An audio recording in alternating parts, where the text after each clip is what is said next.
হযরত ইব্রাহিম আলাইহিস সালাতু ওয়াস সালাম বৃদ্ধ বয়সে আল্লাহর কাছে দোয়া করলেন, আল্লাহ আমাকে একজন নেককার সন্তান দান করেন। আল্লাহ তাআলা হযরত ইব্রাহিমের দোয়া কবুল করে নিলেন। বৃদ্ধ বয়সে হযরতে হাজেরার গর্ভে আল্লাহ তাআলা একজন নেককার সন্তান দান করলেন। সন্তান দুনিয়াতে আগমন হবার পরে, সন্তান দুনিয়াতে ভূমিষ্ঠ হবার পরে আল্লাহ তাআলা নিজ থেকে আল্লাহ তাআলাই তার নাম যা দিয়ে দিলেন হযরতে ইসমাঈল আলাইহিস সালাতু ওয়াস সালাম।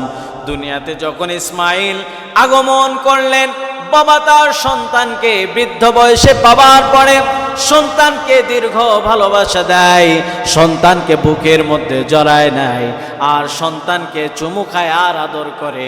আল্লাহ তাআলা বলেন, ও ইব্রাহিম, দুনিয়াতে সামান্য সন্তান পেয়েছ, এই সন্তান পাবার কারণে যে পরিমাণ মায়া, যে পরিমাণ মহব্বত অন্তরে পয়দা করেছ, ও ইব্রাহিম, এটা তো দুনিয়ার কোনো ভালোবাসা নয়, অন্তরে যিনি আসল ভালোবাসা হবে, যার জন্য জোরে আওয়াজ দিয়ে বলেন তিনি কে?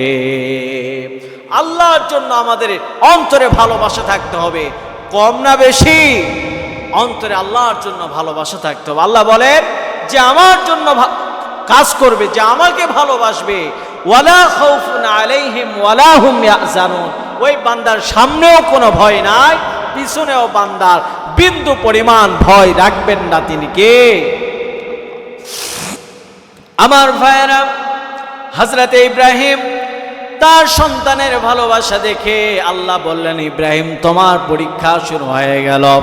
হযরতে ইব্রাহিম আলাইহিস সালাতু ওয়াস সালামের পরীক্ষা শুরু হয়ে গেল। আল্লাহর পক্ষ থেকে ফরমান চালু হয়ে গেল, ইব্রাহিম তুমি তোমার সন্তান এবং বিবি হাজেরাকে নিয়ে বাইতুল্লাহর পাশে গহীন জঙ্গলে তাদেরকে রেখে আসো।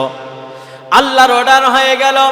আল্লাহর আদেশ শুনে হযরতে ইব্রাহিম কোনো সেখানে দ্বিমত পোষণ করলেন না, কোনো কেন শব্দ ব্যবহার করলেন না।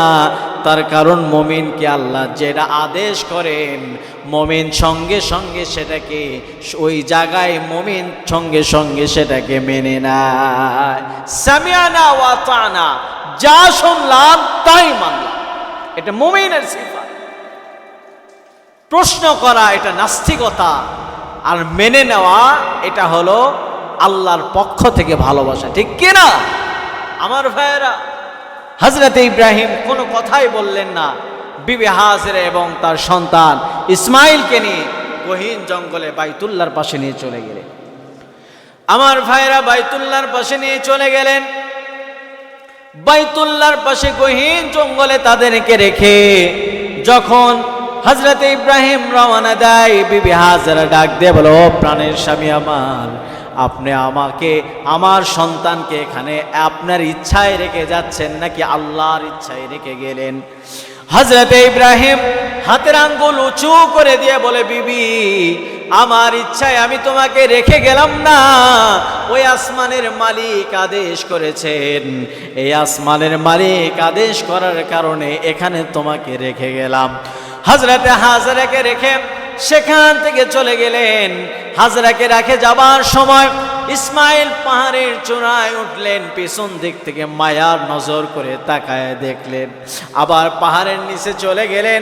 পাহাড়ের চূড়ায় নেমে হযরতে ইব্রাহিম নামাজ আদায় করে আল্লাহর কাছে দোয়া করলেন, আল্লাহ আমার সন্তান এবং আমার বিবিকে তোমার জিম্মায় রেখে গেলাম, মেহেরবানি করে তাদের তুমি হেফাজত করে নিও। আল্লাহ তোমার জিম্মায় রেখে গেলাম, তুমি আমার বিবির আর সন্তানের খেয়াল তুমি রাখবে। আমার ভাইয়েরা, হযরতে ইব্রাহিম চলে গেলেন। হাজেরার কাছে যে সমপরিমাণ খাবার ছিল, ওই খাবারগুলো 2-3 দিন পরে শেষ হয়ে গেল। ইব্রাহিম হযরতে ইসমাইল পানির জন্য বেকারার হয়ে গেল। ছোট্ট সন্তান কান্না করে, মাও কান্না করে। কিতাবের মধ্যে পাওয়া যায় হযরতে হাজেরা তার সন্তানের মুখের মধ্যে জিহ্বা ঢুকে দিয়েছে, তারপরেও কোনো রকম কোনো থুতু পর্যন্ত শুকায় গেছে, খাবার পায় না। হযরতে হাজেরা পাগল হয়ে গেলেন। হযরত ইসমাইলকে রেখে সাফা পাহাড়ের দিকে দৌড়ায়। কিছু দূর অগ্রসর হবার পরে ওখান থেকে পিছন দিকে লক্ষ্য করে দেখে ইসমাইল কান্না করে। আবার সাফা থেকে ইসমাইলের কাছে এসে ইসমাইলকে কান্না থামায় মারওয়া পাহাড়ের দিকে নজর করে দেখে কি যেন পানির মতো চিকমিক করতেছে। সূর্যের আলো বালুতে পড়ার কারণে ওই বালুগুলো চিকমিক চিকমিক করতেছিল। সেখান থেকে দৌড় দিয়ে মারওয়া পাহাড়ের দিকে চূড়ায় চলে গেলেন। মারওয়া পাহাড়ের চূড়ায় যাবার পরে সেখানে দেখে না পানি নাই। এইভাবে একটা নয় দুইটা নয় মোটামুটি 7টা চক্কর দিলেন। আর আমার আল্লাহ অর্ডার করে দিলেন, ও ফেরেশতারা তোমরা সাক্ষী থাকো, আমার যত হাজিরা কিয়ামত পর্যন্ত হজ করতে বাইতুল্লাহ আসবে প্রত্যেকটা হাজিকে 7টা চক্কর না দিলে আমি আল্লাহ কোন হাজির হজ কবুল করব না। প্রত্যেকটা হাজিকে 7টা করে চক্কর দিতে হবে। আমার ভাইরা, আমার বন্ধুগণ, হযরতে হাজেরা সেখান থেকে চলে আসলেন। কিতাবের মধ্যে পাওয়া যায় হাজেরার কানের মধ্যে আওয়াজ আসলো, হাজেরা কি তোমার প্রয়োজন? হাজেরা লক্ষ্য করে দেখে পাহাড়ের চূড়ায় একজন ব্যক্তি দাঁড়িয়ে আছে। ওই ব্যক্তি ডাক দিয়ে বলে, হাজেরা ভয় পাবার কোনো কারণ নাই, আমি আল্লাহর পক্ষ থেকে পাঠানো ফেরেশতা, আমি জিবরাইল আলাইহিস সালাম। টেনশন করো না, তোমার কি প্রয়োজন? হাজেরা বলে, আমার পানির প্রয়োজন, আমার সন্তান ইসমাইল কাঁদে।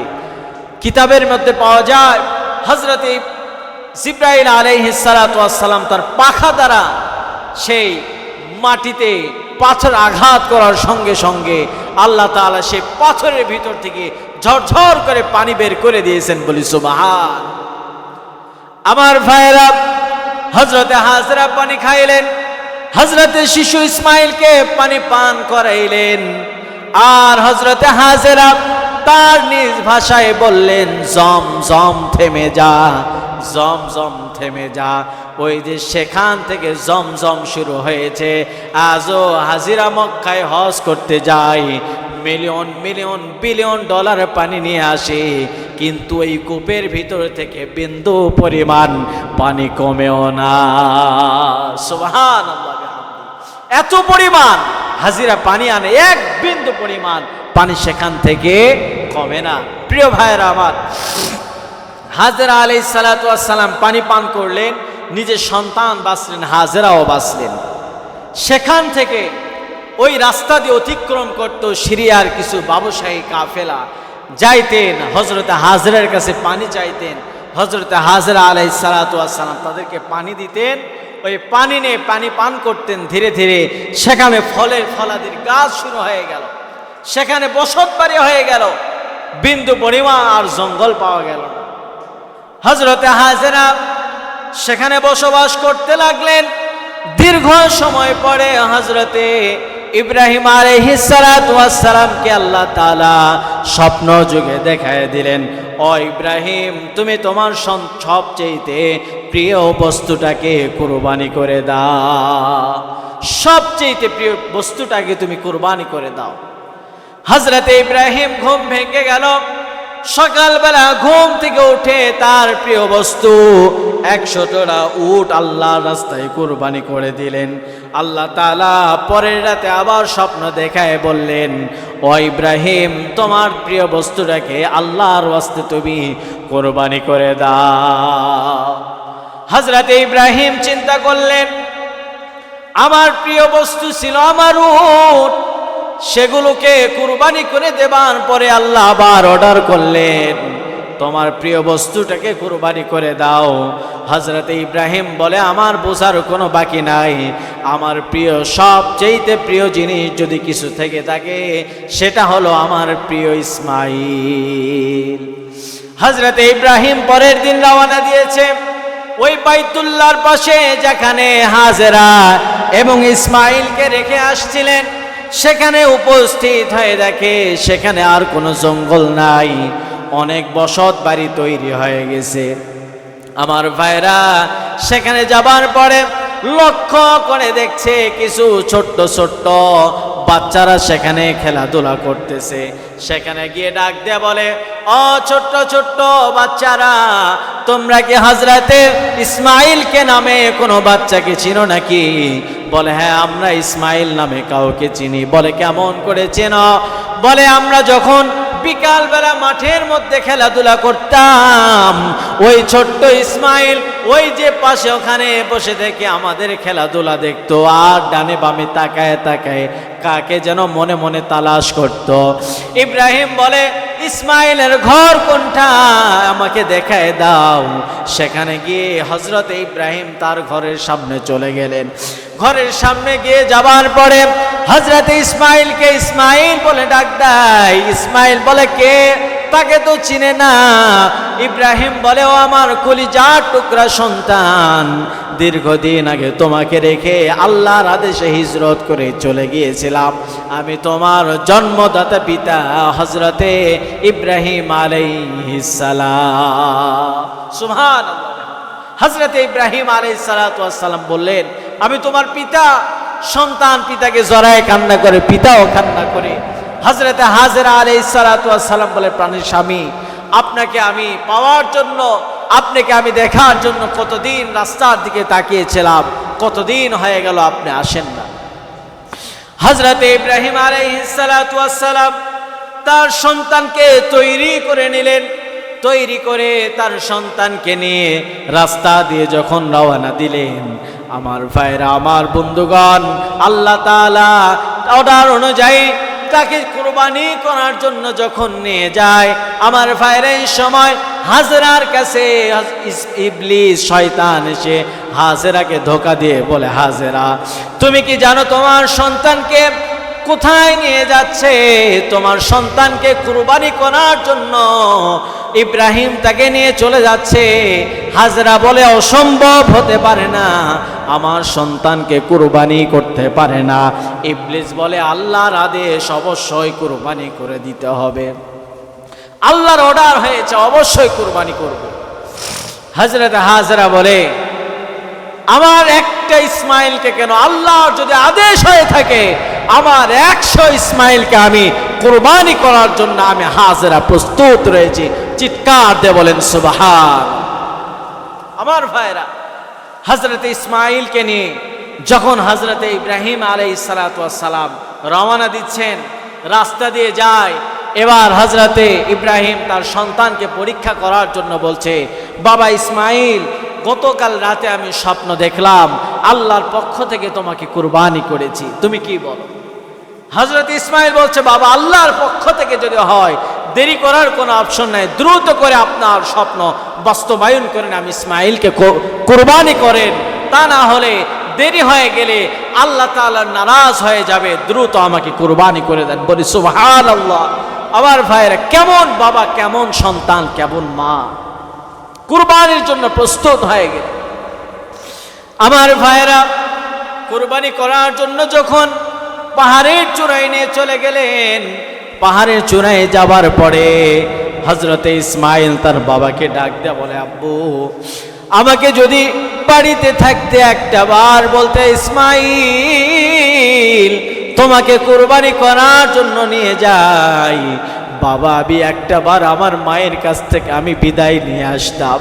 তার কারণ আমার মা আমাকে এত পরিমাণ মহব্বত করে, আমাকে কুরবানি করার পরে তুমি যখন বাসায় আমাকে সারা চলে যাবা, আমার মা ইসমাইল ইসমাইল বলে কান্না করতে করতে পাগল হয়ে যাবে।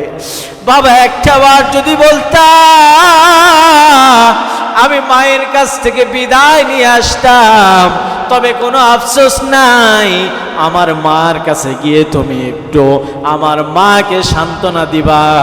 আমার মা যদি আমার জন্য কান্নাকাটি করে, তুমি বাবা রাগ হয়েও না, আমার মাকে বোঝাবা, আমার মায়ের কাছে তুমি সালামটুকু পৌঁছায় দিবা ইসমাইলের।